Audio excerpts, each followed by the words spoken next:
Hey bugs, it's Deborah here from BodyGarbage Handmade Soaps, and welcome back to my channel. Quick water break. If you're new here, don't forget to like and subscribe. And today we're going to be making the conditioner to go with this shampoo bar. Now this is a peppermint shampoo bar.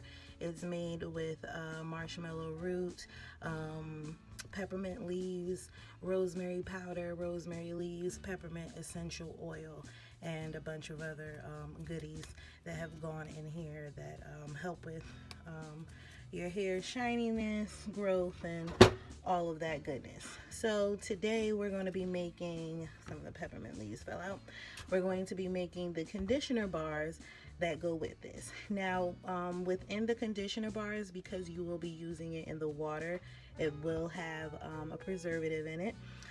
My preservative of choice for this, because it's not water based, is Optifin. It is paraben free, it's formaldehyde free, it's a lot of, you know, free, and it's not harmful at all to you, and it's oil soluble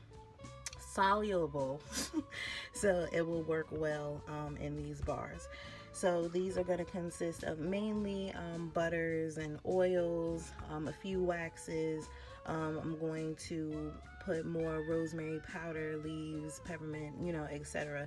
is going to go into here. But unfortunately, if you can see without the glare of my light, inside of these little molds are like little designs. I really didn't want it that way. I wanted it to be plain. I didn't notice when I purchased these that it had like a little design at the bottom. So, you know, at the end of the day, it is what it is, and we're gonna rock out with this anyway. So we're gonna go into like a little time lapse of me chopping up and measuring out the oils and butters and waxes and all of that, so you don't have to sit here for all of that. So without further ado, if you are interested in seeing how I make my conditioner bars, please continue watching.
Alrighty bugs, so it's time to unmold all of these, and we're gonna do this during a time lapse because I really don't have anything to talk about, so let go.